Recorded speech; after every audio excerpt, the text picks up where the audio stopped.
Hi friends, welcome back to my YouTube channel. ಇವತ್ತು ನನಗೆ ಗೋಬಿ ಮಂಚೂರಿ ತಿನ್ಬೇಕು ಅಂತ ಅನ್ನಿಸ್ತಿತ್ತು. ಸೊ ಔಟ್ಸೈಡ್ ಹೋಗಿ ಯಾರು ತಿಂತಾರೆ ಅಂತ ಮನೇಲೆ ಕಾಲಿಫ್ಲವರ್ ತಗೊಂಡು ಬಂದು ಪ್ರಿಪೇರ್ ಮಾಡ್ತಾ ಇದ್ದೀನಿ.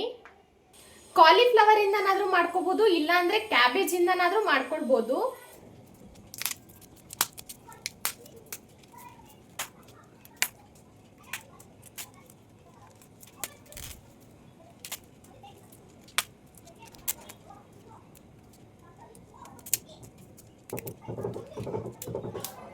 ನೋಡಿ, ಈ ಸೈಜಲ್ಲಿ ಕಟ್ ಮಾಡ್ಕೊಳ್ತಾ ಇದ್ದೀನಿ.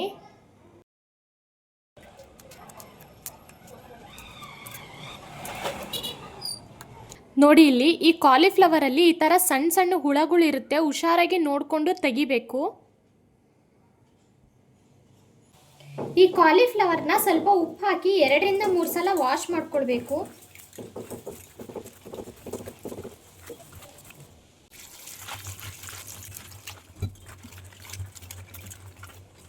ಈ ಕಾಲಿಫ್ಲವರ್ನ ಚೆನ್ನಾಗಿ ವಾಶ್ ಮಾಡ್ಕೊಂಡ್ಬಿಟ್ಟು ಇದನ್ನ 2 to 3 ಮಿನಿಟ್ಸ್ ನೀರಲ್ಲಿ ಬಾಯ್ಲ್ ಮಾಡಬೇಕು.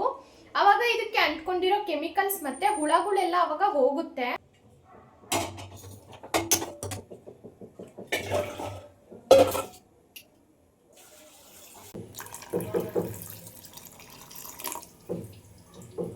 ಇದು 2 ನಿಮಿಷ ಬೇಯೋ ಅಷ್ಟೊತ್ತಿಗೆ ನಾವು ತರಕಾರಿ ಕಟ್ ಮಾಡ್ಕೊಳ್ಳೋಣ. ತರಕಾರಿ ಅಂದ್ರೆ ಜಾಸ್ತಿ ಐಟಮ್ಸ್ ಏನು ಬೇಡ. 2 ಈರುಳ್ಳಿ ಮತ್ತೆ 4 ಮೆಣಸಿನಕಾಯಿ ಮತ್ತೆ ಸ್ವಲ್ಪ ಕೊತ್ತಂಬರಿ ಸಾಕು.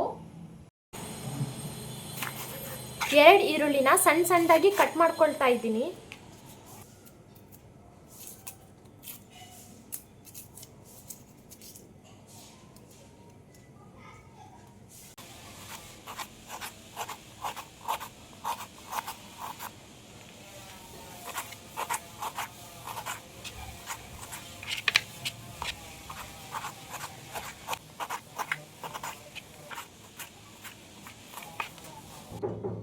ನಾಲ್ಕು ಮೆಣಸಿನಕಾಯಿ ಸಾಕು, ಉದ್ದುದ್ದ ಹೆಚ್ಕೊಳ್ಬೇಕು.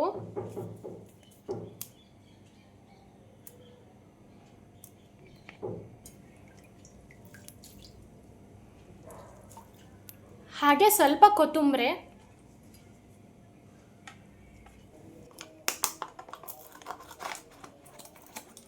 ಗೋಬಿಗೆ ಹಿಟ್ಟು ರೆಡಿ ಮಾಡ್ಕೊಳ್ತಾ ಇದ್ದೀನಿ. ಇದರಲ್ಲಿ 2 ಬೌಲ್ ಆಗುವಷ್ಟು ಮೈದಾ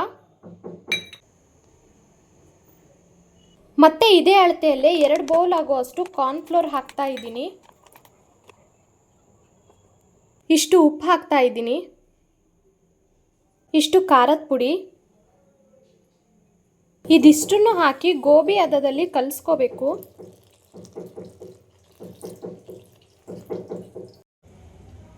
ಇದು ಜಾಸ್ತಿ ಗಟ್ಟಿನೂ ಇರಬಾರ್ದು, ಜಾಸ್ತಿ ನುಣ್ಣಗೂ ಇರಬಾರ್ದು.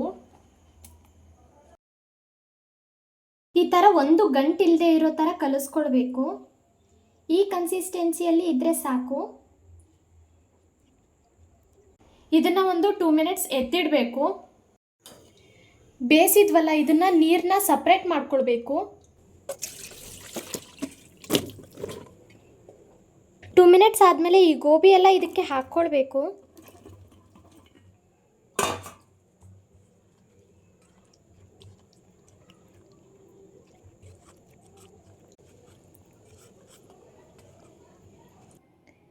ಈ ಥರ ಕಲಿಸ್ಕೊಂಡು ಒಂದು ಬಾಣಲಿನಲ್ಲಿ ಆಯಿಲಲ್ಲಿ ಫ್ರೈ ಮಾಡ್ಕೊಳ್ಬೇಕು.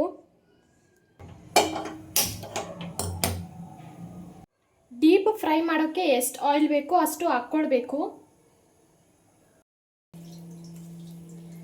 ಆಯಿಲ್ ಕಾದಾದ್ಮೇಲೆ ಇದನ್ನ ಒಂದೊಂದಾಗೆ ಬಿಡಬೇಕು.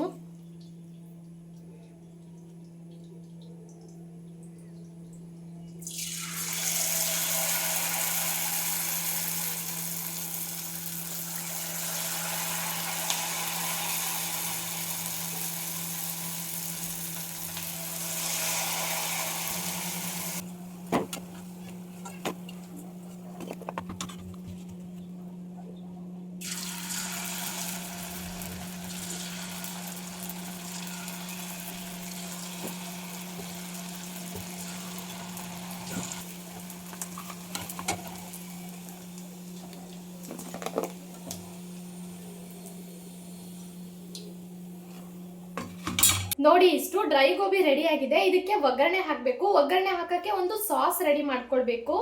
ಸಾಸ್ನ ರೆಡಿ ಮಾಡ್ಕೊಳ್ತೀನಿ. ಹಾಗೆ ಒಂದು ಟೇಸ್ಟ್ ಮಾಡಿ ಹೇಳ್ತೀನಿ ಹೇಗಿದೆ ಅಂತ.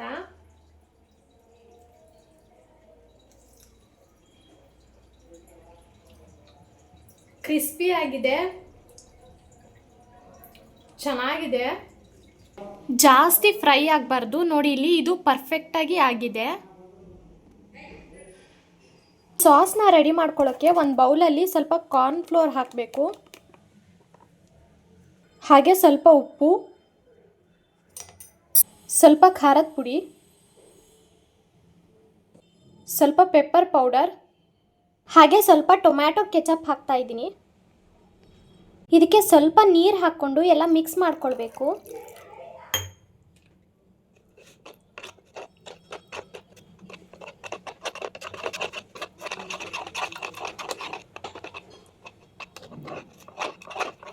ಇದೆಲ್ಲ ಡೈರೆಕ್ಟಾಗಿ ಬಾಣಲಿಗೆ ಹಾಕೋಬೋದು, ಬಟ್ ಈ ಥರ ಮಾಡೋದ್ರಿಂದ ರೆಸ್ಟೋರೆಂಟ್ ಸ್ಟೈಲ್ ಟೇಸ್ಟ್ ಕೊಡುತ್ತೆ. ಈ ಥರ ಸಾಸ್ ರೆಡಿ ಮಾಡಿಕೊಂಡು ಗೋಬಿಗೆ ಒಗ್ಗರಣೆ ಹಾಕ್ಕೊಂಡು ತಿಂದರೆ ಗೋಬಿ ಮಂಚೂರಿ ರೆಡಿ ಆಗುತ್ತೆ.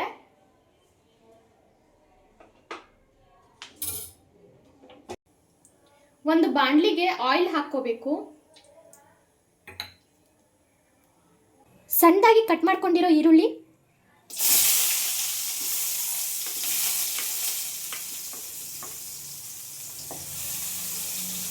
ಉದ್ದುದ್ದ ಹೆಚ್ಕೊಂಡಿರೋ ಮೆಣಸಿನ್ಕಾಯಿ,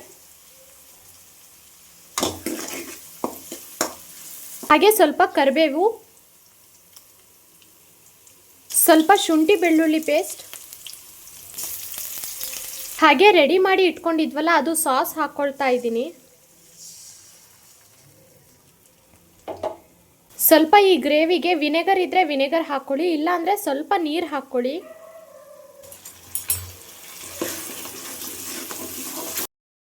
ಇದಕ್ಕೆ ರೆಡಿ ಮಾಡಿ ಇಟ್ಕೊಂಡಿರೋ ಡ್ರೈ ಗೋಬಿ ಹಾಕ್ತಾ ಇದ್ದೀನಿ.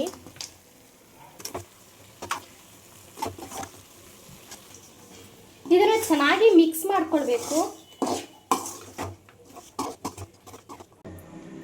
ಗ್ರೇವಿ ಎಲ್ಲ ಗೋಬಿಗೂ ಅಂಟ್ಕೊಳ್ಳೋ ಥರ ಮಿಕ್ಸ್ ಮಾಡ್ಕೊಳ್ಬೇಕು. ಇಷ್ಟಾದಮೇಲೆ ಗೋಬಿ ರೆಡಿ ಆಗುತ್ತೆ. ಇದಕ್ಕೆ ಸ್ವಲ್ಪ ಕೊತ್ತಂಬರಿ ಹಾಕ್ಕೊಳ್ತಾ ಇದ್ದೀನಿ. ಗೋಬಿ ಮಂಚೂರಿ ರೆಡಿ ಆಯಿತು. ಒಂದು ಪ್ಲೇಟ್ಗೆ ಸರ್ವ್ ಮಾಡ್ಕೊಳ್ತಾ ಇದ್ದೀನಿ. ಫೈನಲಿ ಗೋಬಿ ರೆಡಿ ಆಯಿತು, ಪ್ಲೇಟ್ಗೆ ಹಾಕ್ಕೊಂಡು ಬಂದಿದ್ದೀನಿ. ಟೇಸ್ಟ್ ಮಾಡಿ ಹೇಳ್ತೀನಿ. ಇದಕ್ಕೆ ಸ್ವಲ್ಪ ಕೆಚಪ್ ಹಾಕ್ಕೊಳ್ತಾ ಇದ್ದೀನಿ.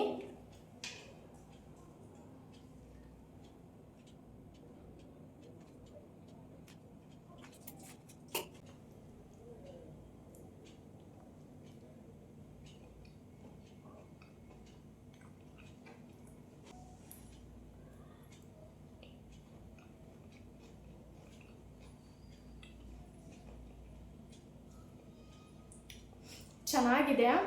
ಸೇಮ್ ನಾವು ರೆಸ್ಟೋರೆಂಟಲ್ಲಿ ತಿಂತೀವಲ್ವಾ, ಸೇಮ್ ಅದೇ ಟೇಸ್ಟೇ ಇದೆ. ನಾನು ಇದಕ್ಕೆ ಯಾವುದೇ ಫುಡ್ ಕಲರ್ ಆಗಲಿ ಅಥವಾ ಟೇಸ್ಟಿಂಗ್ ಪೌಡರ್ ಆಗಲಿ ಯಾವುದೂ ಹಾಕಿಲ್ಲ.